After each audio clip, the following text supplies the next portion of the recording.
मराठी भाषा आणि रोजगाराच्या संधी या विषयावर मी तुमच्याशी काही एक संवाद साधण्याचा प्रयत्न करणार आहे.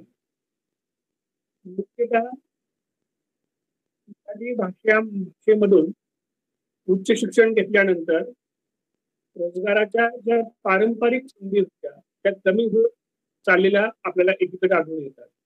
म्हणजे पूर्वीच्या काळी आपण BA किंवा MA केल्यानंतर B.Ed केलं तर शिक्षण क्षेत्रामध्ये शिक्षक म्हणून आपल्याला नोकरीच्या संधी असायच्या. 2000 सालानंतर विनाअनुदान तत्व जे आलं त्यामुळे शाळांमधील शिक्षकांची संख्या कमी होत गेली किंवा विनाअनुदानित शिक्षक पदावर भरती होणं ही काही स्वतःच्या आयुष्यासाठी चांगली गोष्ट राहिलेली नाही आणि त्यामुळे शिक्षण क्षेत्रातल्या संधी आपल्याला एक प्रकारे संपुष्टात आल्यासारख्या दिसते. फार थोड्या ज्या जुन्या अनुदानित जागा असतात त्यांच्या भरतीची प्रक्रिया सुरू असते आणि त्यामुळं शिक्षण क्षेत्र हे जे आपल्याला कला शाखेतून शिकणाऱ्या विद्यार्थ्यांसाठी एक नोकरीचं एक चांगलं क्षेत्र होतं ते अक्सर चाललेलं आढळून येतं. या पार्श्वभूमीवर म्हणजे असं असतं जेव्हा काही संधी संपत जातात त्यावेळेला काही नव्या संधीही आलेल्या असतात. तर हे जे काळानुसार झालेले बदल आहेत आणि आलेल्या नव्या संधी कोणकोणत्या आहेत त्या आपण लक्षात घेणं आणि या नव्या संधीवर स्वार होणं हे खूप महत्वाचं असतं. या दृष्टीने आपण मराठी भाषा किंवा कोणतीही भाषा शिकल्यानंतर आपल्याला अपारंपरिक अशा कोणत्या नव्या संधी उपलब्ध आहेत त्या आपण या व्याख्यानामध्ये जाणून घेण्याचा प्रयत्न करूया. आपल्यापैकी बहुतेक सगळ्या विद्यार्थ्यांना स्पर्धा परीक्षांचं एक आकर्षण असतं. विशेषतः संघ लोकसेवा आयोग ज्याला आपण युनियन पब्लिक सर्व्हिस कमिशन म्हणतो आणि महाराष्ट्र लोकसेवा आयोग MPSC यांच्या मार्फत जे विविध पदांसाठी परीक्षा घेतल्या जातात त्यामध्ये आपण करिअर करू शकतो का आणि जर करिअर करण्याची आपली क्षमता असेल तर त्यासाठी काय पूर्वतयारी करणं आवश्यक आहे आणि भाषेचे विद्यार्थी म्हणून आपलं स्थान तिथं आपण कसं निर्माण करू शकू हा एक प्रश्न या निमित्तानं उपस्थित होतो. आपण त्याचा एक थोडक्यात परिचय करून घेऊया. ज्या नागरी सेवा आहेत त्या संघ लोकसेवा आयोगामार्फत नागरी सेवेतली काही पदं भरली जातात. विशेषतः अभियांत्रिकी सेवा, भारतीय प्रशासकीय सेवा, वन सेवा, रेल्वे सेवा, आर्थिक सेवा, संरक्षण, सशस्त्र पोलीस किंवा भारतीय पोलीस सेवा ज्याला आपण IPS म्हणतो अशा स्वरूपाच्या साधारणतः 15हून अधिक अखिल भारतीय सेवांसाठी UPSC मार्फत काही पदांची येते आणि ही पदं सगळी भरली जातात.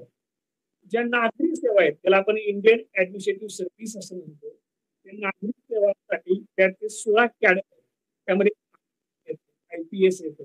तर अशा पदांसाठी वेगवेगळ्या संघ लोकसेवा आयोगामार्फत भरती केली जाते. इतर आपण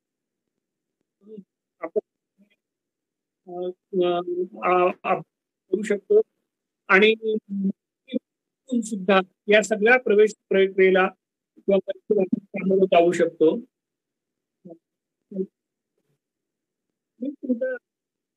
करा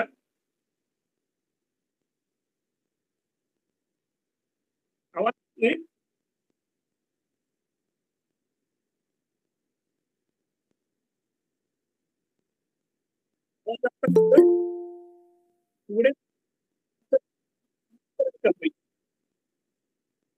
हा बाकी सगळ्यांचे माईक बंद करा, कुणाचे माईक चालू ठेवू नका. संघ लोकसेवा आयोग म्हणजे UPSC मार्फत ज्या वेगवेगळ्या पदांसाठी परीक्षा घेतल्या जातात त्याच्यात सगळ्यात महत्वाचे असते भारतीय नागरी सेवा ज्याला IAS म्हणतात, IPS आणि त्याच्या खालच्या एकूण 13 पदांसाठीच्या परीक्षा आहेत. या परीक्षा सुद्धा आपण ज्या भारतीय भाषा आहेत त्या सगळ्या भारतीय भाषांमध्ये देऊ शकतो.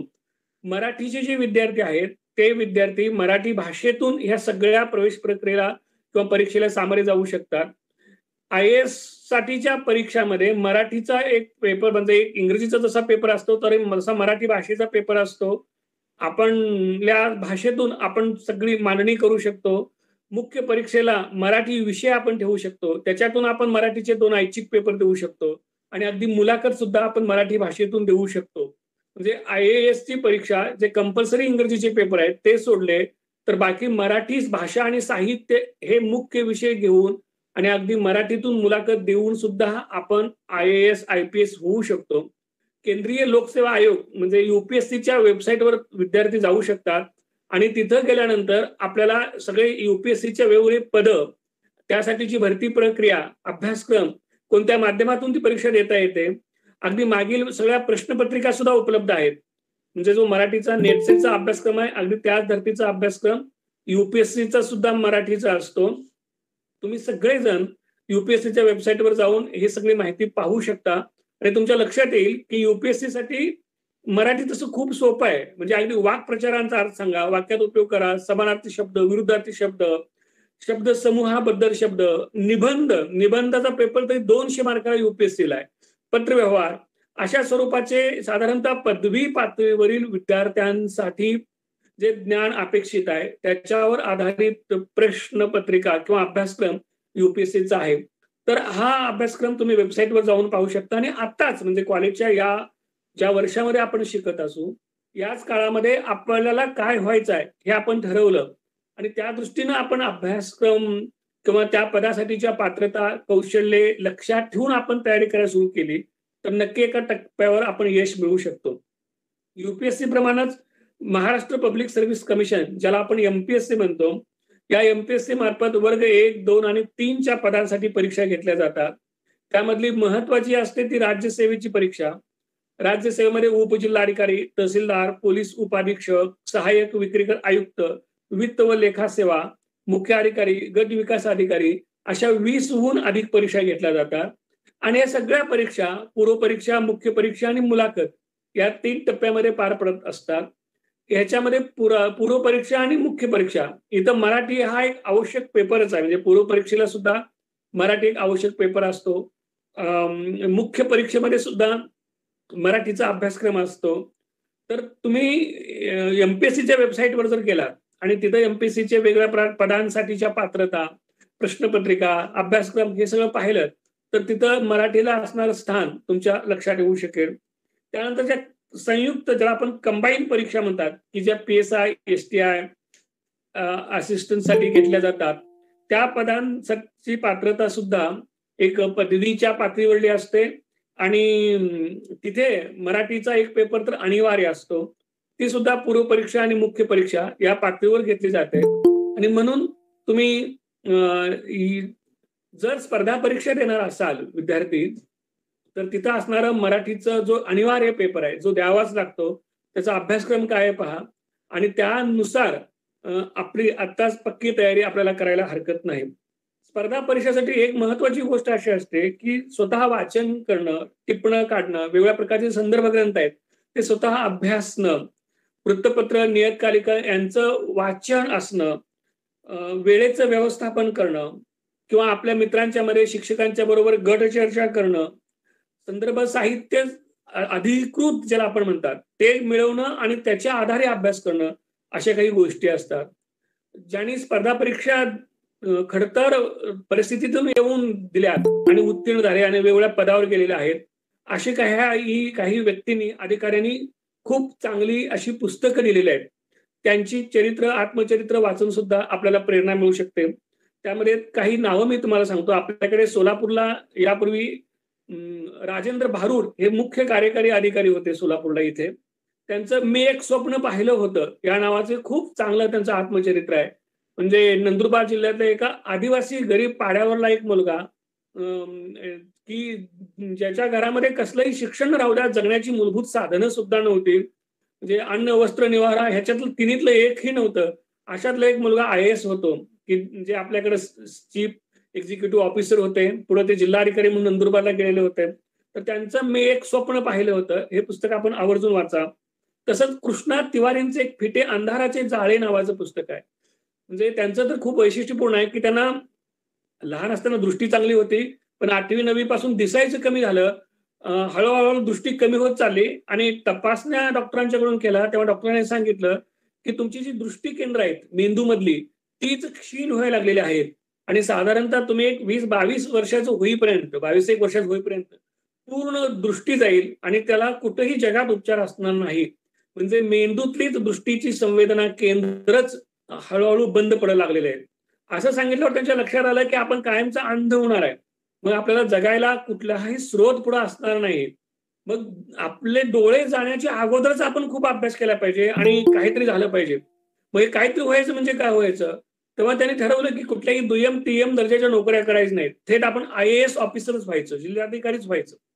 आणि त्यासाठी प्रचंड अभ्यास सुरू केला त्यांनी. म्हणजे 12वी पासूनच अभ्यास सुरू केला आणि पुढे FY, SY, TY करत असताना दृष्टी हळू कमी होत चालली. TYला असताना ती फार कमी झाली. IASला बसताना तर पुन्हा दिसायचंच कमी होत चाललं. तेव्हा त्यांनी असं सुरू करायचे की मित्रांच्याकडून ते रेकॉर्डिंग अभ्यासक्रम करायला लावायचे मित्रांना, मोठ्यानं वाचा म्हणायचे.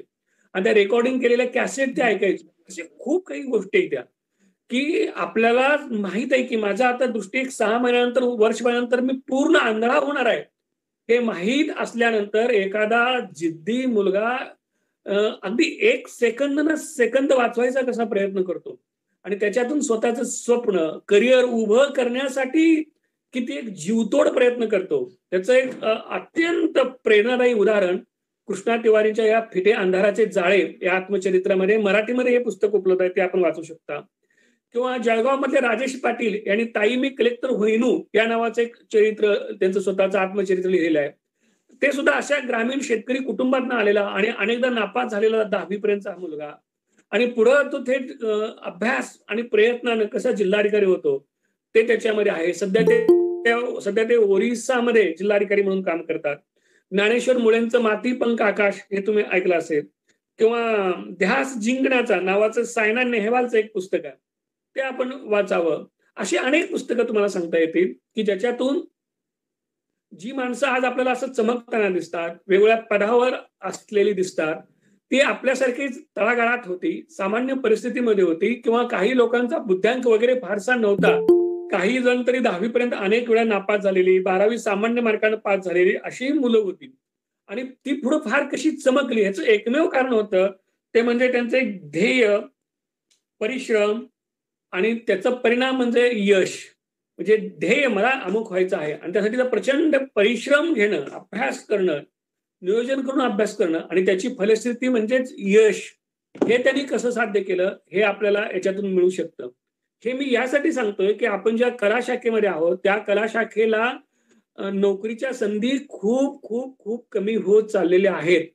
पारंपरिक नोकरीच्या आणि रोजगाराच्या संधी जवळ संपल्याच जमायत. मग अशा काळामध्ये आपल्याला नोकरीची जी काही क्षेत्र उपलब्ध असतील त्यासाठी खूप अभ्यास करावा लागणार आहे. म्हणजे ज्या स्पर्धा परीक्षांचा मी आता उल्लेख केला, अशा स्पर्धा परीक्षासाठी दरवर्षी अखिल भारतीय पातळीवर लाखो मुलं बसतात आणि त्याच्यातून 1000 ते 1200 मुलांची फक्त निवड केली जाते. महाराष्ट्र लोकसेवा आयोगाच्या परीक्षेला सुद्धा हजारो मुलं बसतात आणि त्याच्यातून 500 ते 600 मुलांची निवड केली जाते. आणि हे सतत मुलं म्हणजे एकतर पदवीला असल्यापासून ते सिलेक्शन होईपर्यंत किंवा आपली वयोमर्यादा संपेपर्यंत जवळजवळ 8, 10, 15 वर्ष प्रचंड अभ्यास मुलं करतात. आपलं सबंध आयुष्य अभ्यास आणि अभ्यासासाठीच व्यतीत करतात. इतकी तीव्र असणारी ही स्पर्धा आहे आणि या स्पर्धेसाठी एक तर जिद्द आपल्याकडे असणं, चिकाटी असणं आणि स्वतः अभ्यास करण्याची मानसिकता असणं हे आवश्यक असतं आणि याच्यातून आपण पुढे जाऊ शकतो. तर तुम्हाला जर स्पर्धा परीक्षांच्याकडे यायचं असेल तर आता म्हणजे माझं व्याख्यान संपल्यानंतर लगेचच आपण UPSCच्या MPSCच्या वेबसाईटवर जाऊन कोणकोणत्या स्पर्धा परीक्षेची क्षेत्र आहेत, संधी आहेत हे आपण पाहिले पाहिजे. त्याच्या पलीकडे सुद्धा जाऊन बँकेमध्ये अनेक नोकरीच्या संधी आहेत. बँक प्रोबेशनरी ऑफिसर किंवा बँकेमध्ये वेगवेगळ्या प्रकारची इतर पदं असतात, त्यासाठी मोठ्या प्रमाणामध्ये भरती केली जाते किंवा स्टाफ सिलेक्शन समितीमार्फत भरती केली जाते. तर इतर जे अशा वेगवेगळ्या प्रकारचे पदं आहेत, संधी आहेत, त्या सुद्धा आपण पाहाव्यात असं मला वाटतं. आता या व्यतिरिक्त म्हणजे स्पर्धा परीक्षा व्यतिरिक्त दुसऱ्या काही संधी आहेत. जसं की तुम्हाला मी अगदी सुरुवातीला सांगितलं की BEd केल्यानंतर माध्यमिक शिक्षक आणि उच्च माध्यमिक ज्युनियर कॉलेजचं शिक्षक होता येतं. जर आपल्याला सिनियर कॉलेजला प्राध्यापक व्हायचं असेल तर आपल्याला BA नंतर MA करावं लागतं आणि MA नंतर नेट नॅशनल इलिजिबिलिटी टेस्ट किंवा सेट स्टेट इलिजिबिलिटी टेस्ट ही परीक्षा द्यावी लागते आणि त्याचबरोबर PhD उत्तीर्ण असावं लागतं. म्हणजे नेट किंवा सेट अधिक PhD उत्तीर्ण आपण असू, PhD उत्तीर्ण म्हणजे PhD ची पदवी आपण संपादन केलेली असली पाहिजे हे असू तर आपण महाविद्यालयामध्ये प्राध्यापक पदासाठी पात्र ठरतो, हे लक्षात घ्या, पात्र ठरतो.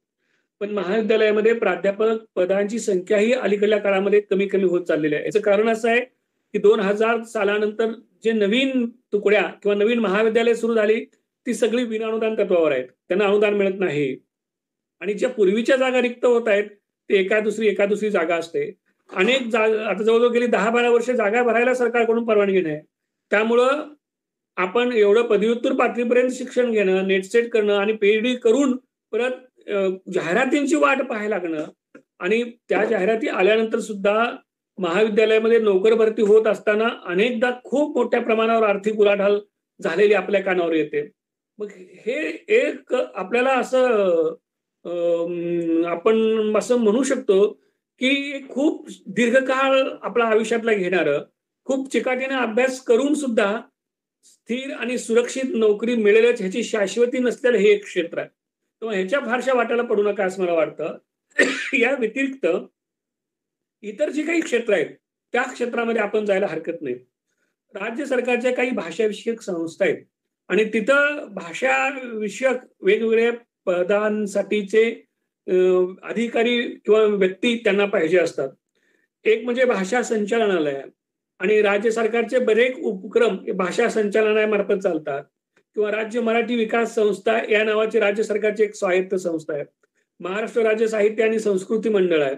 तर अशा ज्या राज्य सरकारच्या स्वायत्त संस्था आहेत तिथं भाषा अधिकारी, प्रकल्प अधिकारी या वेगवेगळ्या पदांसाठी ज्या पात्रता आहेत त्या पात्रता कोणत्या आहेत हे आपण पाहून घ्यावं आणि त्यामध्ये आपल्याला नोकरीची किंवा करिअरची संधी मिळते का त्या दृष्टीने आपण प्रयत्न करायला हरकत नाही.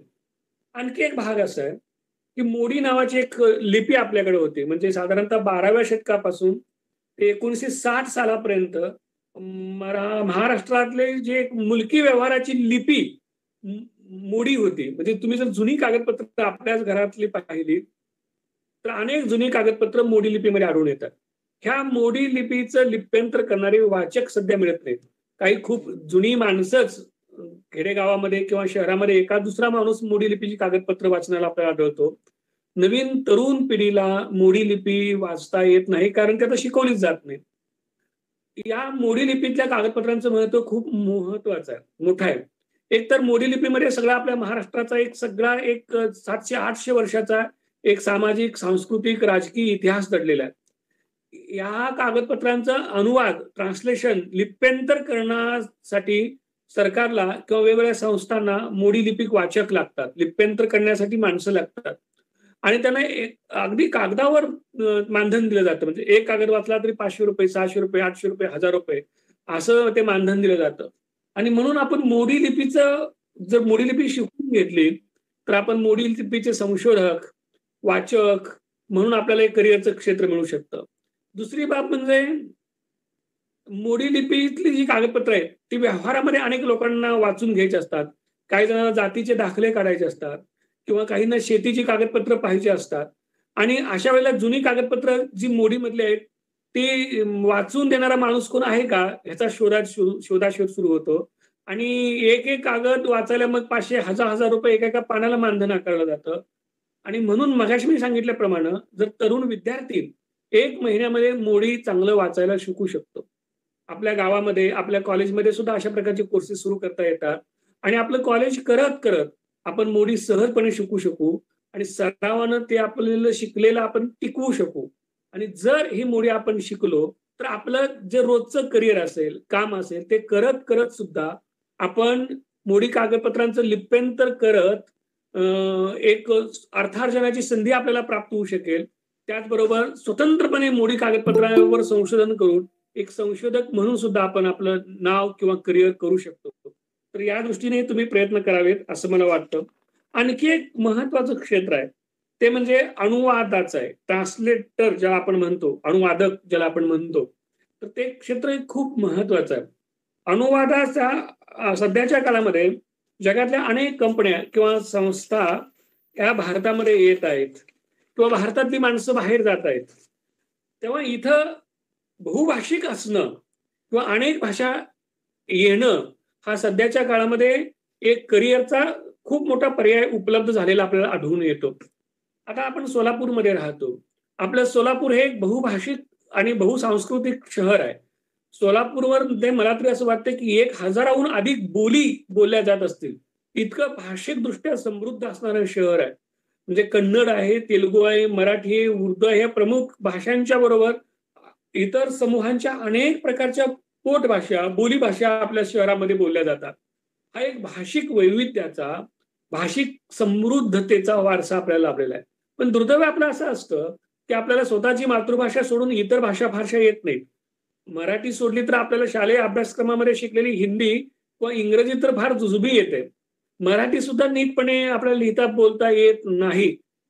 म्हणजे आपण एकमेकाशी बोलत असतानाच मराठी वेगळी, पण एखाद्या विषयावर स्टेजवर जाऊन किंवा एखाद्या वृत्तपत्रासाठी किंवा कशासाठी तरी मुद्देसूद लेखन कर म्हटलं, की आपलं भाषिक भांडार किती अपुर आहे किंवा आपल्या वाक्यरचना, शब्दरचना करत असताना आपल्याला कसं अडखळायला होतं, हे सगळं आपल्याला लेखन, वाचन किंवा त्यांच्या संदर्भात बोलत असताना हे जाणवत राहतं.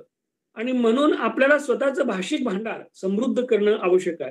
स्वतःच्या भाषेवर प्रभुत्व मिळवण्याबरोबरच आपल्याला किमान आपल्या परिसरातल्या बहुतांच्या इतर भाषा आल्या पाहिजेत. समजा आपण सोलापुरात असू तर आपल्याला जवळचा असा कर्नाटकचा प्रदेश आहे. कन्नड येणं हे खूप गरजेचं आहे किंवा ज्याला सुदैवानं मराठीबरोबर कन्नड बोलता येत असेल आणि लिहिता येत नसेल तर त्यानं कन्नड बोलता येतं ही त्याची जमेची बाजू आहे. तर त्यानं कन्नड लिहायलाही शिकलं पाहिजे. तेलुगू आपल्या कानावर पडून काही आपल्याला शब्द येत असतील तर तेलुगू बरोबर तेलुगू पुन्हा मग बोलायला आणि लिहायला शिकलं पाहिजे. अशा प्रकारे आपण स्वतःचं व्यक्तिमत्व असं बहुभाषिक आणि भाषिकदृष्ट्या समृद्ध बनवलं पाहिजे. जेवढ्या भाषा आपल्याला होतात तेवढं आपलं जग असतं असं म्हटलं जातं. आपल्याला समजा एकच मराठी भाषा येत असेल तर आपलं जग मराठीपुरतं सीमित मर्यादित राहतं.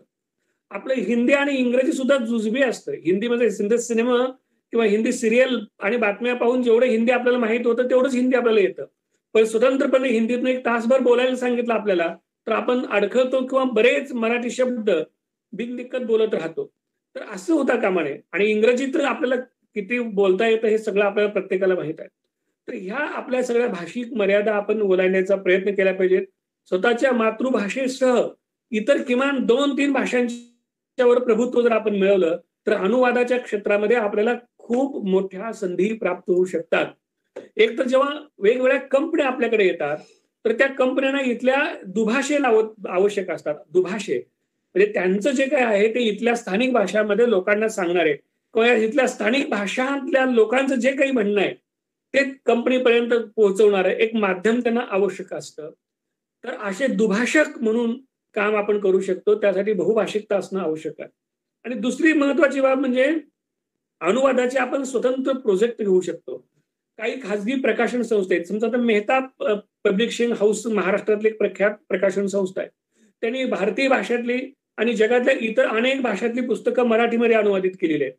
हे अनुवादित करण्यासाठी ते अनुवादक ट्रान्सलेटरची निवड करतात आणि त्यांना मानधन देत असतात. एका पुस्तकाचं मानधन ठरलेलं असतं आणि अनुवादाचं काम पूर्ण केलं की त्यांना ते मानधन अदा केलं जात असतं.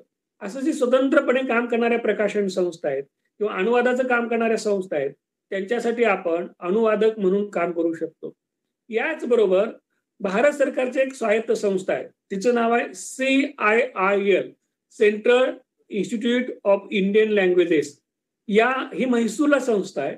या संस्थेमध्ये एक विभाग आहे. त्याचं नाव आहे नॅशनल ट्रान्सलेशन मिशन, NTM हे त्याचं नाव आहे, नॅशनल ट्रान्सलेशन मिशन. आणि हे मिशन काय करतं तर एका भारतीय भाषेतील साहित्याचं रूपांतर अन्य भारतीय भाषामध्ये करतं. म्हणजे भारतीय राज्यघटनेच्या 8व्या अनुसूचीमध्ये ज्या भारतीय भाषांना मान्यता दिलेली आहे त्या अनुसूचीमध्ये समावेश केलेल्या ज्या भारतीय भाषा आहेत त्या 24 त्या भारतीय भाषामध्ये ज्ञान विज्ञानातले किंवा वेगवेगळ्या विद्याशाखातील महत्वाच्या ग्रंथांचा अनुवाद करण्याचं काम नॅशनल ट्रान्सलेशन मिशन मार्फत केलं जातं. त्यासाठी ते ट्रान्सलेशन कसं करावं यासाठी शिक्षण देणारे खास कोर्स आयोजित करतात म्हैसूरला. त्या कोर्ससाठी आपण ऑनलाईन अर्ज करू शकतो. त्या कोर्सला जर आपण हजर राहिलो तर आपल्याला विद्यावेतन दिलं जातं, राहण्याची जेवणाची सोय केली जाते. एक प्रकारे आपल्याला पूर्ण प्रशिक्षित केलं जातं आणि अनुवादाचं काम आपल्याला दिलं जातं. त्यांचं हे सगळं ट्रान्सलेशनचं काम करण्यासाठी त्यांनी एक ऑनलाईन रजिस्टर तयार केलेलं आहे. आपण अनुवादक म्हणून ऑनलाईन आपली त्याच्यामध्ये नोंदणी करू शकतो आणि त्यांच्याकडून आपल्याला काम येऊ शकतं. ट्रान्सलेशन टुडे या नावाचं एक नियतकालिक NTM मार्फत प्रसिद्ध होतं. ते आपण वाचलं तर आपल्याला त्यांच्या सगळ्या उपक्रमांची माहिती मिळू शकते. तर माझं म्हणणं असं होतं की विद्यार्थी म्हणून नॅशनल ट्रान्सलेशन मिशन ह्याची जरा माहिती जाणून घ्यावा. CIIL या संस्थेअंतर्गत असणारी काम करणारी भारतीय भाषामध्ये अनुवादाचं काम करणारी ती एक महत्वाची संस्था आहे. तर तिच्या माध्यमातून तुम्ही हे सगळं अनुवादाचे प्रकल्प कसे घ्यावेत हे शिकू शकाल, स्वतः अनुवादाचं ट्रेनिंग घेऊ शकाल आणि त्याद्वारे तुम्ही चांगलं अनुवादक म्हणून काम करू शकाल. हीच संस्था भाषाविषयक प्रशिक्षण देण्याचं सुद्धा काम करते. म्हणजे ज्या भारतीय इतर भाषा आहेत त्या भारतीय भाषा जर तुम्हाला शिकायचं असेल तर 10 महिन्याचा त्यांचा एक प्रशिक्षणाचा कार्यक्रम आहे. त्या 10 महिन्याच्या प्रशिक्षणाच्या कार्यक्रमासाठी विद्यावेतन त्यांच्याकडून दिलं जातं, निवासाची सोय त्यांच्याकडून केली जाते. CIIL चीच एक विभागीय कार्यालय संस्था आपल्याकडे पुण्याला आहे, वेस्टर्न रिजनल ऑफिस त्यांचं पुण्याला आहे. तशा भारताच्या वेगवेगळ्या भागामध्ये त्यांचे विभागीय कार्यालय आहेत आणि तिथे ते वेगवेगळ्या प्रकारच्या भाषा शिकवल्या जातात. समजा तुम्हाला तमिळ, मल्याळम, तेलुगू, कन्नडा शिकायचं असेल तर थेट म्हैसूरला प्रशिक्षणाची सोय आहे. समजा काही शिक्षकांना शिकायचं असेल तर त्या 10 महिन्याच्या काळासाठी शिक्षक तिथं जाऊ शकतात आणि शिक्षक म्हणून त्यांना इथं असणारं जे वेतन आहे ते सगळं वेतन तिथं 10 महिने त्यांना अदा केलं जाऊ शकतं. अशा खूप काही सुविधा आहेत त्या, तर आपण त्यांचा लाभ घ्यावा. अनुवादासाठी आणखी काम करणारी आपल्याकडे संस्था आहे. एक म्हणजे नॅशनल बुक ट्रस्ट आहे. ही भारत सरकारची संस्था आहे. त्याला राष्ट्रीय पुस्तक न्यास असं म्हटलं जातं. भारतीय भाषेमध्ये दर्जेदार साहित्याची निर्मिती करणं, साहित्याचा प्रचार, प्रसार, वितरण करणं हे काम नॅशनल बुक ट्रस्ट मार्फत केलं जातं आणि तिथं अनुवादक त्यांना हवे असतात. नॅशनल बुक ट्रस्टमध्ये अनुवादक म्हणून जर आपण काम केलं तर आपण थेट अखिल भारतीय पातळीवर पोहोचू शकतो आणि आपल्याला एक चांगलं करिअरचं क्षेत्र सुद्धा मिळू शकतं. साहित्य अकादमी हे नाव तुम्ही ऐकलं असेल. प्रत्येक भारतीय भाषेतल्या सर्वोत्कृष्ट साहित्यिक कलाकृतींना दरवर्षी अकादमी पुरस्कार देऊन गौरवते. त्याचबरोबर साहित्यविषयक खूप महत्वाची कामं साहित्य अकादमी करते. ज्या एखाद्या कलाकृतीला साहित्य अकादमी पुरस्कार दिला जातो त्या कलाकृतीचं अन्य भारतीय भाषांमध्ये अनुवाद करायचं काम केलं जातो किंवा साहित्यविषयक महत्वाचे प्रकल्प सुद्धा ते हाती घेतात.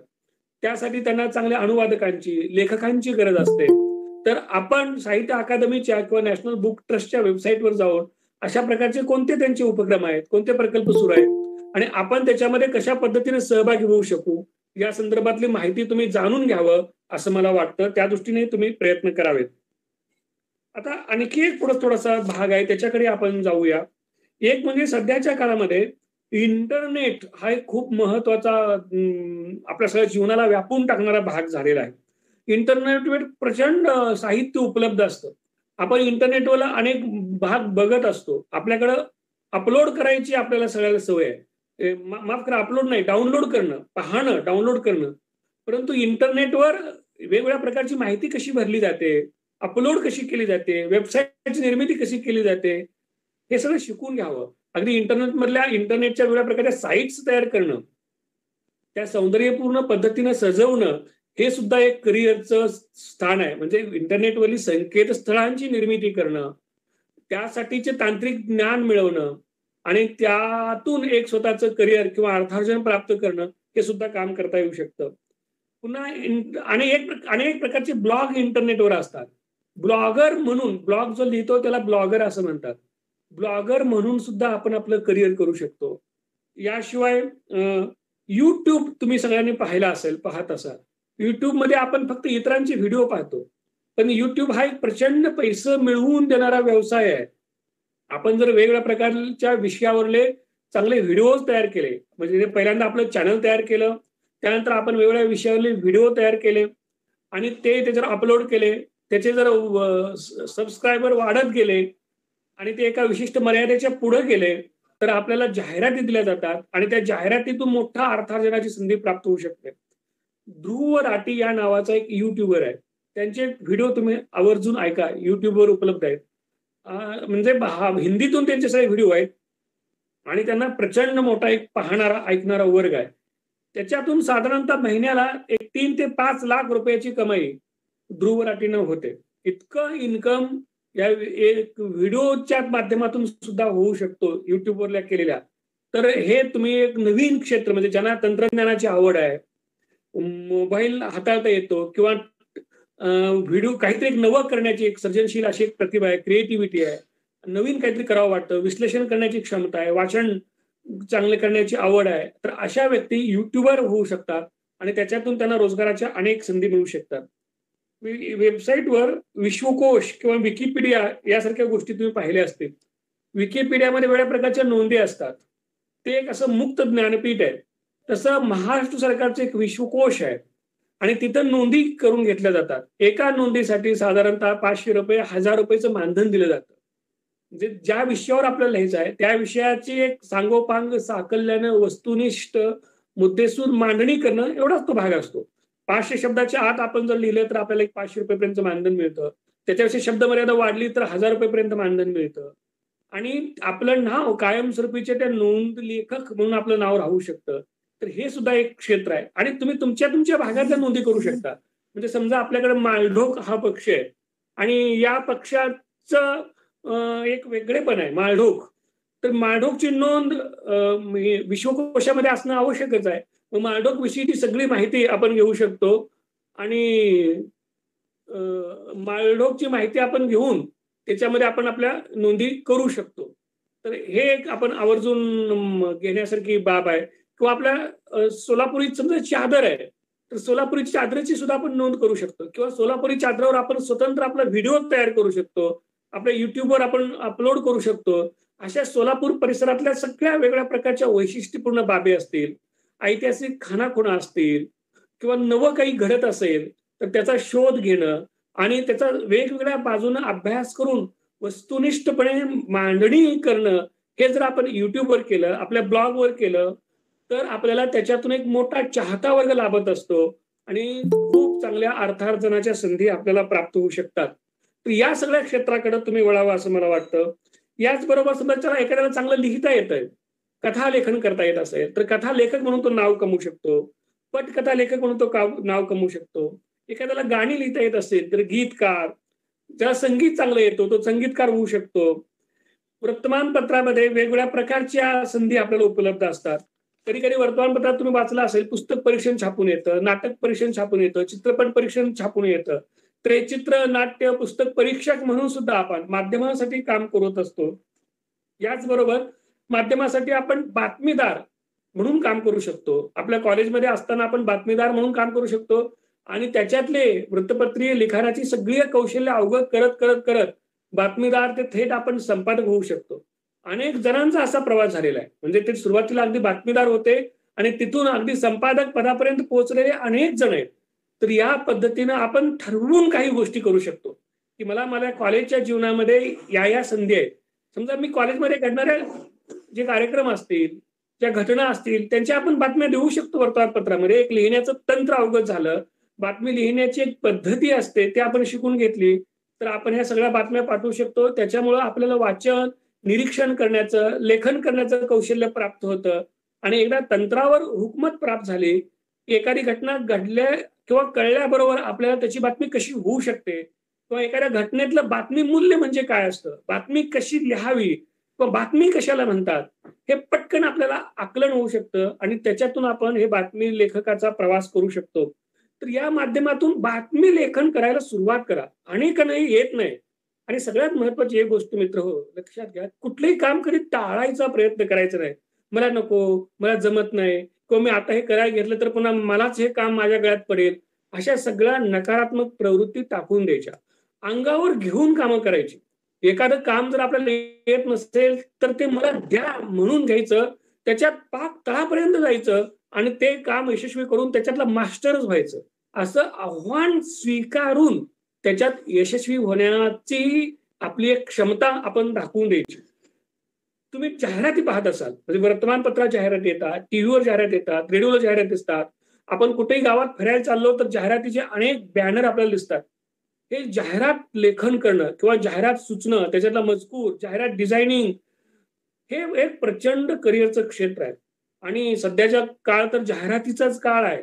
म्हणजे आपलं एखादं प्रोडक्ट, उत्पादन हे लोकांच्या पर्यंत वेगवेगळ्या माध्यमातून वेगवेगळ्या क्लृप्त्या लढवून आकर्षक मनोवेधक पद्धतीनं लोकांच्यापर्यंत पोहोचवण्याचे प्रयत्न केले जात असतात आणि त्या दृष्टीनं जाहिरात हा त्यांचा सगळ्यात महत्वाचा भाग असतो. म्हणून जाहिरात कशी लिहिता येईल किंवा जाहिरात लिखाणाचं तंत्र कसं आहे हे आता नीट शिकून घ्या. त्यासाठी काही स्वतंत्र कोर्सेस सुद्धा असतात, तेही तुम्ही करू शकता. मूलतः नवीन काही सुचणं, एक ज्याला आपण प्रतिभा म्हणतो, ती क्रिएटिव्हिटी, नवनिर्माण क्षमता ही असली तर जाहिरातीच्या क्षेत्रामध्ये प्रचंड मोठं करिअरचं क्षेत्र आहे. त्यात सुद्धा तुम्ही जाऊ शकता. वर्तमानपत्रामध्ये सुद्धा जाहिरात किंवा जाहिरातीवर सगळी वर्तमानपत्र चालत असतात. म्हणजे हेच खरं आहे की जाहिरातीवर वर्तमानपत्र चालत असतात, बातम्यावर वर्तमानपत्र चालत नाहीत. जाहिरातीवरती चालतात आणि त्यातनं मिळणाऱ्या उत्पन्नावर बातम्या द्यायचं वगैरे ते काम करत राहतात. म्हणून जाहिरात हा एक खूप महत्वाचा असा विषय आहे. त्या जर तुम्ही जाहिराती शिकत गेलात, शिकलात कशा लिहायच्या, जाहिरात डिझायनिंग कशी करायची, त्याला शीर्षक उपशीर्षक कसे द्यायची, मधला मजकूर कसा द्यायचा, आकर्षक मनोवेधक सगळ्या गोष्टी कशा असल्या पाहिजे, हे जर तुम्ही शिकला तर तुम्हाला खूप मोठे करिअरचं क्षेत्र आहे असं मला वाटतं. याचबरोबर वर्तमानपत्रामध्ये स्तंभ लेखक, ज्याला कॉलम म्हणतात, कॉलम रायटर, स्तंभ लेखक म्हणून सुद्धा आपण काम करू शकतो. किंवा संपादन क्षेत्र, तिथं जो विभाग आहे, संपादक, उपसंपादक, वरिष्ठ संपादक, सहसंपादक, अशी अनेक पदं वृत्तपत्राच्या कार्यालयामध्ये असतात आणि ज्याचं भाषेवर प्रभुत्व आहे आणि ज्याला एक संपादन कौशल्याची जाण आहे, तो कोणीही त्या संपादकीय परिवारामध्ये सहभागी होऊ शकतो. याचबरोबर आणखी एक क्षेत्र आहे म्हणजे याचं लेखनाचं, की समजा आता मी हे भाषण करतोय, हे आता रेकॉर्डिंग जर केलं आणि या भाषणावर आधारित एखादा लेख कुणाला करायचा असेल तर ते कसं करायचा? रेकॉर्डिंग केलेलं उतरून काढणं, ह्याला शब्दांकन असं म्हणतात. किंवा दुसरा प्रकार, एखादा मोठा माणूस कोणतरी बोलत जातो, समजा शरद पवारांचं भाषण कुठे झालेलं आहे आणि ते भाषण आपण जर उतरून काढलं जसं आहे तसं, तर त्याला शब्दांकन असं म्हटलं जातं. तर हे शब्दांकन करणं हा सुद्धा एक स्वतंत्र करिअरचा क्षेत्र आहे. एखादं रेकॉर्डिंग केलेलं भाषण, एखादी व्याख्यानमाला ही रेकॉर्डिंग केलेली डीटीपी करायला आपण घेतली, डीटीपी शब्दांकन करायला घेतली, टाईप करायला घेतली, तर एक एक पान 70-75 रुपयाला एक पान हा त्याचा दर आहे. म्हणजे समजा आपण रोज एक 10च पानं रेकॉर्डिंगची टाईप केली तर आपल्याला 700 रुपये त्याचे मिळू शकतात. घर बसल्या हा व्यवसाय होतो आणि असे शब्दांकन करणाऱ्या माणसं मिळत नाहीत. किंवा मोठमोठ्या लोकांची भाषणं लिहून देणं किंवा काही वर्तमानपत्रामध्ये तर संपादकीय लिहिणं हे सुद्धा आउटसोर्स किंवा इतरांना दिलेलं काम असतं. तर अशामध्ये सुद्धा आपल्याला करिअरची क्षेत्र आहेत आणि आपण तिथं काम करू शकतो. मानपत्र देतात वेगवेगळ्या कार्यक्रमामध्ये, थोडा मोठ्यानं मानपत्र दिली जातात. तर हे मानपत्र लेखक म्हणून सुद्धा आपण आपलं करिअर करू शकतो. अलीकडल्या काळामध्ये तुम्ही पाहिलं असेल की वेबसाईटवर, इंटरनेटवर ई जर्नल्स आलेले आहेत किंवा ई पेपर आहेत, ई न्यूज पोर्टल आहे. तर हे सगळे जे ई न्यूज माध्यम आलेले आहेत, तर तिथं खूप मोठ्या करिअरच्या संधी आहेत. ई न्यूज पोर्टलमध्ये म्हणजे बातम्या देणारी इलेक्ट्रॉनिक पोर्टल उपलब्ध आहेत किंवा ई वर्तमानपत्र आहेत, ई जर्नल्स आहेत. तिथं हा सगळा जो कंटेंट येतो, ई कंटेंट, त्याचं एडिटिंग करण्यासाठी एडिटर लागतात, कंटेंट एडिटर लागतात, मजकूर संपादन करण्यासाठी किंवा त्याची सगळी मांडणी करण्यासाठी, डिझाईन करण्यासाठी. तर त्या क्षेत्रामध्ये खूप मोठ्या प्रमाणात मागण्या येत्या. त्यासाठी कॉम्प्युटरचं ज्ञान असावं लागतं, संगणक यावं लागतं, मराठी, इंग्रजी, हिंदी या भाषेवरचं प्रभुत्व आणि डीटीपी यायला पाहिजे आणि हे सगळं संकेतस्थळाच्या मागणीचं ज्ञान असायला पाहिजे. काही नवीन अशा कल्पना असणं, आयडिया नवीन सुचणं आणि त्या तिथं अंमलात आणणं, अशा काही गोष्टी असतील तर तिथं खूप चांगल्या पद्धतीनं आपल्याला ई जर्नल्समध्ये, ई न्यूज पेपरमध्ये, ई पोर्टलमध्ये काम करता येतं. काही चांगले ई पोर्टल्स आहेत, ई न्यूज बातम्या देणारे, त्यांची मी नावं सांगतो, ते तुम्ही आवर्जून पहा. द वायर हिंदी या नावाचं एक आहे, हे सगळं हिंदीतलं सांगतो मी, हिंदी आणि मराठीतली. द वायर, द प्रिंट, सत्य हिंदी, कारवार मॅगझिन हिंदी, सत्याग्रह, ही सगळी हिंदीतली खूप चांगली न्यूज पोर्टल आहेत. ते तुम्ही आवर्जून पहा. म्हणजे तुम्हाला स्पर्धा परीक्षेचा अभ्यास करायचा असेल किंवा स्वतःचं व्यक्तिमत्व समृद्ध करायचं असेल तर एक अधिकृत विश्वसनीय बातम्या कशा असतात ते तुम्हाला कळेल. याचबरोबर ई पोर्टल्स म्हणून कशा पद्धतीनं कंटेंट डेव्हलप केला जातो किंवा तिथं करिअरच्या कशा संधी आहेत ते तुम्हाला तिथं पाहायला मिळेल. किंवा बीबीसीचं हिंदी इंग्रजी व्हर्जन तुम्ही पाहू शकता किंवा मराठीमध्ये सुद्धा अशा प्रकारे चांगले काही पोर्टल अलीकडं आलेले आहेत तर ते तुम्ही पाहू शकता. कोलाज नावाचे एक पोर्टल मराठीमध्ये आहे. किंवा मराठीमध्ये आणखी अक्षरगाथा या नावाचं एक आहे. तर या पद्धतीचे अनेक काही पोर्टल्स आहेत, ते तुम्ही पाहू शकता, त्याच्यातून संधी तुम्हाला मिळू शकतात. जसं हे मी पोर्टलचं सांगितलं, त्याच पद्धतीने आकाशवाणीवर सुद्धा वेगवेगळ्या प्रकारच्या संधी उपलब्ध असतात. एक म्हणजे वृत्त निवेदक, श्रुतिका लेखक, रूपक लेखक, कार्यक्रम अधिकारी, वेगवेगळ्या प्रकारचे कार्यक्रम आकाशवाणीवर होतात. तेव्हा त्यांचं संहिता लेखक, मुलाखत घेतली जातात, तेव्हा त्याचं मुलाखतकार किंवा डॉक्युड्रामा सारखे तिथं कार्यक्रम असतात. तर यासाठी आकाशवाणीवर वेगवेगळ्या प्रकारच्या संधी असतात. त्यासाठी एकच आपला आवाज आणि आपलं भाषिक प्रभुत्व तपासलं जातं. अतिशय लोकप्रिय असा रेडिओचा कार्यक्रम म्हणजे एफएम. एफएम हे अलीकडे खूप लोकप्रिय झालेलं एक रेडिओचं माध्यम आहे. एफएम वर रेडिओ जॉकी असतात, ज्याला आपण RJ असं म्हणतो. त्यांचं म्हणजे भाषा त्यांची फार वेगळ्या पद्धतीने असते. ताजी टवटवीत अशी तरुणाईची भाषा ते बोलत असतात. तुम्ही एफएम वरले कार्यक्रम तुम्ही ऐकत असाल तर आपल्याला अशा पद्धतीचे जर भाषिक कौशल्य असतील किंवा आपण अवगत केली, प्राप्त केली, तर एफएम वर रेडिओ जॉकी म्हणून आपण काम करू शकतो. आणि हे बघा, आपण एखाद्या आकाशवाणीवर काम केलं, टीव्हीवर काम केलं, रेडिओ जॉकी म्हणून काम केलं, तर एकाच वेळेला आपण किती लोकांच्या पर्यंत पोहोचत असतो. आपलं नाव किती लोकांच्या पर्यंत जात असतं. वेगवेगळ्या समूहामध्ये जिथं जिथं तो रेडिओ ऐकला जाईल, कार्यक्रम ऐकला जाईल, तिथं तिथं आपण एकाच वेळेला जात असतो. आपलं एक नाव, आपला आवाज, ह्याची एक इमेज, प्रतिमा तयार होत जात असते. आपल्या कार्यक्रमाची प्रतिमा तयार होत असते आणि त्याच्यातून आपला एक सामाजिक दर्जा, सामाजिक प्रतिष्ठा वाढत असते. म्हणजे एकीकडे आपलं करिअर होतं आणि दुसरीकडे त्या करिअरला सामाजिक प्रतिष्ठेचं कोंदण लाभत असतं. तर या पद्धतीनं ही जी माध्यमं नवीन आलेली आहेत, आकाशवाणीवरली किंवा इलेक्ट्रॉनिक माध्यमं, या सगळ्यांची माहिती तुम्ही करून घ्यावी आणि त्याच्यात पुढे जावं असं मला वाटतं. टीव्ही मध्ये सुद्धा जसं एकीकडं न्यूज चॅनल्स आहेत, न्यूज चॅनलमध्ये बातमीदार, बातमी लेखक ही सगळे आहेतच, पण त्याच्याच बरोबर मालिकांचं लेखन करणं, मालिकासाठी पटकथा, संवाद लेखन करणं, एडिटिंग करणं किंवा वेगवेगळ्या प्रकारचे कार्यक्रम तिथं असतात, त्या कार्यक्रमाचं सूत्रसंचालन करणं, यासारखे गोष्टी आपण करू शकतो. सूत्रसंचालनासाठी तर एक हजरजबाबीपणा आणि भाषिक कौशल्य, भाषिक प्रभुत्व एवढी मूलभूत सामग्री असणं आपल्याकडे आवश्यक आहे. आणि ह्याच्या जोरावर आता तुम्ही चला हवा येऊ द्या नावाचा कार्यक्रम तुम्ही अनेक जण पाहत असतात. तिथं निलेश साबळेंचं सूत्रसंचालन तुम्ही पाहता. एक सूत्रसंचालक म्हणून त्यांनी किती करिअर केलेलं आहे आणि स्वतःचं नाव आणि करिअर कसं ते चमकवत आहेत हे तुम्ही पाहत आहात. म्हणजे या पद्धतीने सुद्धा आपण काम करू शकतो. निव्वळ भाषेवर प्रभुत्व आपलं असेल तरी सुद्धा आपल्याला खूप करिअरच्या संधी आहेत. त्यामध्ये आपण एक चांगला वक्ता होऊ शकतो, चांगला सूत्रसंचालक होऊ शकतो.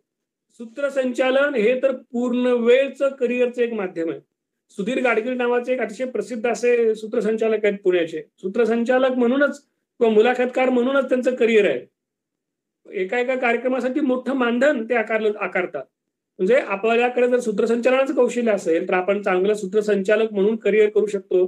अनेक थोरा मोठ्यांच्या मुलाखती घेऊ शकतो, कार्यक्रमांचं अँकरिंग करू शकतो, त्याच्यातनं चांगल्या प्रकारचं मानधन आपल्याला मिळू शकतं आणि एक उत्तम करिअर आपण करू शकतो. निवेदन, कथाकथनकार, काही काही ना एखादी गोष्ट रंगवून सांगण्याची हातोटी असते काही व्यक्तींना, विद्यार्थ्यांना. तर त्यांनी जर त्या आपल्या कौशल्याला कथाकथनाचं रूप प्राप्त करून दिलं आणि तर त्याच्यातून खूप चांगलं करिअर निर्माण होऊ शकतं. कथाकथनकार आता मिळत नाहीत. एक एक कथा सांगायला किंवा एक एक कार्यक्रम करायला 5-5 हजार रुपयाचं मानधन असतं, 5-5 हजार रुपयाचं. चांगले कथाकथनकार किंवा लोकांना हसवणारी माणसं मिळत नाहीत. आणि आपल्यामध्ये जर हे गुण असतील तर आपण कथाकथन करायला जावं. किंवा काही मुलं खूप विनोदी असतात, हजरजबाबी असतात, त्यांनी आपल्या ह्या अंगच्या खुबीचा उपयोग विनोद सांगण्यासाठी आणि त्याच्यातून आपला एक स्वतंत्र असा कार्यक्रम तयार करता येतो का ते पाहावं. सुरुवातीला ते युट्यूबवर अपलोड करा, ते लोकांच्या पर्यंत पोहोचतील, त्याच्यातून आपली एक ओळख निर्माण होत जाईल आणि त्यानंतर आपण स्वतंत्र कार्यक्रमाचं सादरीकरण करू शकू. तर या पद्धतीनं आपण कार्यक्रम करू शकतो. काही जण समुपदेशक, ज्याला काउन्सिलर म्हणतात, ते म्हणून काम करू शकतात. अशा अनेक प्रकारचे उद्योग व्यवसाय आपल्याला करता येऊ शकतात. मार्केटिंग क्षेत्रामध्ये खूप नव्या नव्या करिअरच्या संधी आहेत.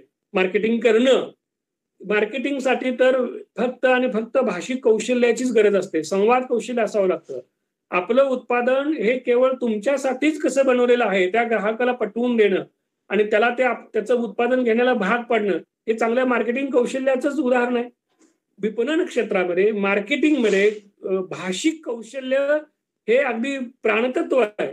आणि जर आपल्याकडे भाषिक कौशल्य असेल तर आपण चांगलं मार्केटिंगचं काम करू सेवा केंद्र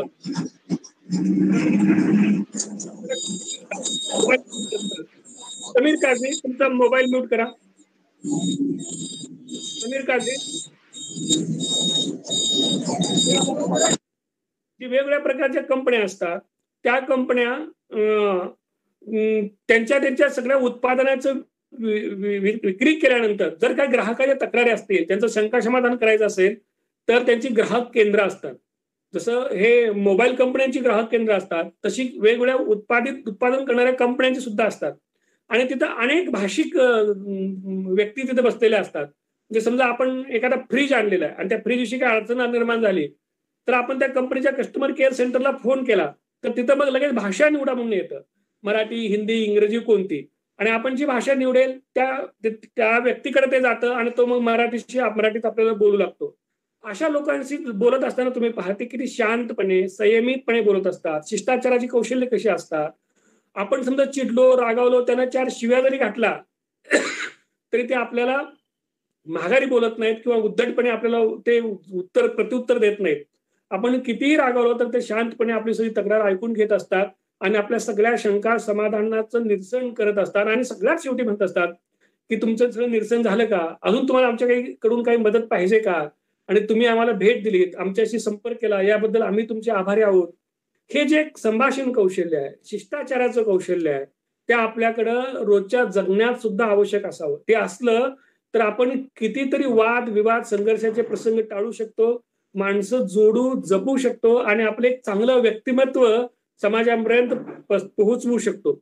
या दृष्टीने हे ग्राहक सेवा केंद्र जे आहेत कस्टमर केअर सेंटर्स तर तिथं ज्या अनेक संधी उपलब्ध होत आहेत तिथे तुम्हाला जाता येते का पहा. किंवा इव्हेंट मॅनेजमेंट नावाचं करिअरचं क्षेत्र आहे, कार्यक्रम व्यवस्थापक. आता अलीकडे एखादा कार्यक्रम पूर्णपणे दुसऱ्याला दिला जातो. म्हणजे समजा एखादा मोठा कार्यक्रम घ्यायचा असेल आपल्याला तर आपणच सगळं राबत बसण्यापेक्षा असं कार्यक्रम करणाऱ्या कंपन्या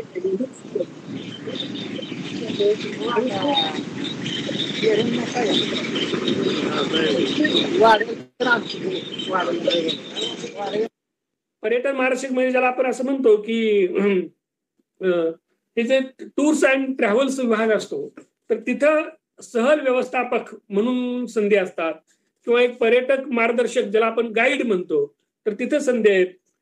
तिथं आपल्याला काही टूर्स अँड ट्रॅव्हल्स हा तर एक स्वतंत्र बिझनेस झालेला आहे. वेगवेगळ्या ठिकाणी पर्यटनासाठी लोकांना घेऊन जाणं आणि तो एक बिझनेस इतर अनेकांना बिझनेस देत जातो. तर अशा क्षेत्रामध्ये आपल्याला रोजगाराच्या संधी आहेत का आणि असतील तर आपण तिथं कसं जाता येईल ते पाहावं. मुख्यतः तिथं लागतो एक अभ्यास, भाषिक कौशल्य, लोकांना हाताळण्याचं चांगलं एक क्षमता आपल्याकडे असावी लागते आणि चांगला सुसंवाद साधणं जे भाषेच्या विद्यार्थ्यांची एक मूलभूत गरज असते. भाषिक कौशल्य आणि संवाद कौशल्य त्याला येणं हे असेल तर या पद्धतीने आपल्याला चांगलं तिथं संधी मिळू शकतो. किंवा एखाद्या मोठ्या आपण हॉटेलमध्ये गेलो, कंपनीमध्ये गेलो तर समोर तिथं स्वागत कक्ष असतो आणि तिथं स्वागत कक्षामध्ये स्वागतक बसलेले असतात. अगदी सुहास्य मुद्रेने ते आपले स्वागत करतात, आपली काय सेवा करू म्हणून विचारतात, आपण जे काही विचारू त्याला ते उत्तर देतात आणि पुन्हा थँक्यू वगैरे म्हणतात.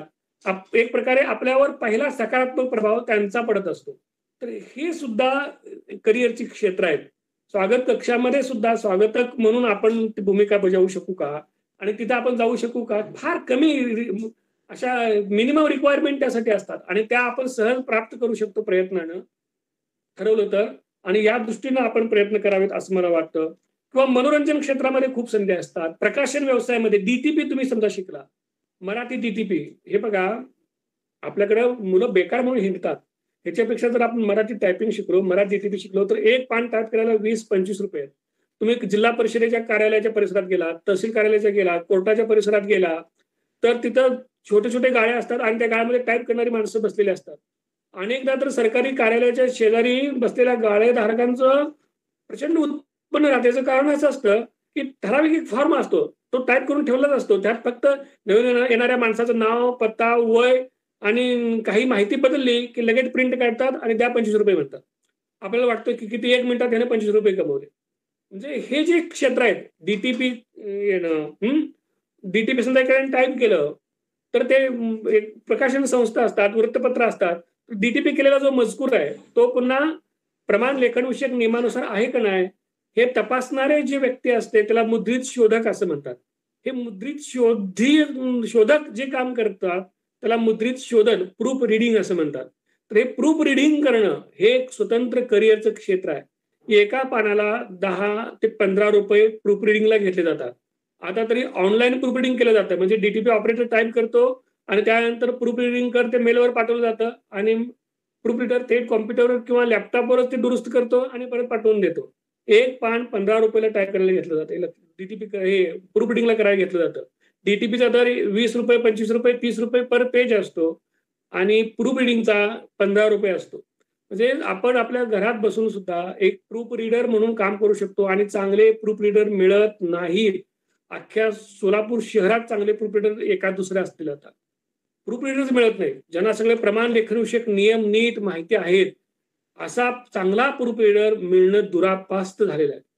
म्हणून आपण काय त्याला शिकायचं आहे, फक्त शुद्ध लेखनाचे 18 नियम, मराठी व्याकरण, त्याच्यातल्या सगळ्या बारीक सारीक गोष्टी नीटपणे आपण माहीत करून घेतल्या तर आपण चांगला प्रूफ रीडर होऊ शकतो. आणि आपलं मुख्य काम करत करत सुद्धा हे पूरक अर्थार्जनाचं आणि करिअरचं क्षेत्र आपण करू शकतो. तर या दृष्टीने आपण प्रयत्न करावा असं मला वाटतं. पुन्हा वेगवेगळ्या प्रकारची नियतकालिका निघत असतात. त्या नियतकालिकामध्ये संपादक, प्रकाशक म्हणूनही आपण काम करू शकतो. चित्रपट क्षेत्रामध्ये चित्रपटाची निर्मिती करणं किंवा लघुपट निर्माण करणं. आता आपल्याकडे मोबाईल असतो, मोबाईलच्या माध्यमातून आपण डॉक्युमेंटरी निर्माण करू शकतो. आपण तयार केलेली डॉक्युमेंटरी किंवा शॉर्ट फिल्म असेल तर ही शॉर्ट फिल्म आपण आपल्या युट्यूब चॅनलवर अपलोड करू शकतो. आता आपले जेऊरचे नागराज मंजुळेने जी पिस्तुल्या नावाची शॉर्ट फिल्म तयार केली ती अगदी 10-15 मिनिटाची होती. तिला नॅशनल अवॉर्ड मिळाला आणि पिस्तुल्यापासून नागराज मंजुळे सगळ्यांना माहीत झाले आणि आता ते मराठीतले किंवा भारतीय पातळीवर एक अत्यंत महत्वाचे दिग्दर्शक आहेत. तर तुमच्याकडे सुद्धा असं काही वेगळं हुन्नर असेल, तांत्रिक ज्ञान कौशल्य असेल तर असं शॉर्ट फिल्म तयार तुम्ही करू शकता. पहिल्यांदा आपण स्वतःचं चॅनल करून आपल्या चॅनलवर अपलोड करायचं, तो लोकांना पाठवत राहायचं. किंवा डॉक्युमेंटरी माहितीपट कसं तयार करायचं आणि हे सगळं तुम्ही गुगलवर सर्च करून शिकू शकता. तुम्हाला जे काही शिकायचं आहे ते गुगलवर टाका. ते सगळं शास्त्रशुद्ध पद्धतीने शिकवणारे अनेक साईट्स तिथे येतील, व्हिडिओ येतील, ते पाहून सुद्धा तुम्ही शिकू शकता. तर या पद्धतीनं आपल्याला अनेक अशा प्रकारच्या संधी आहेत. मित्र हो, पारंपरिक नोकरीच्या संधी कमी कमी जशा होत चाललेल्या आहेत तसे दुसऱ्या एका अपारंपरिक नव्या नोकरीच्या रोजगाराच्या संधीची क्षेत्र खुली होत आहेत, किंबहुना ते आपल्याला खुणावत आहेत.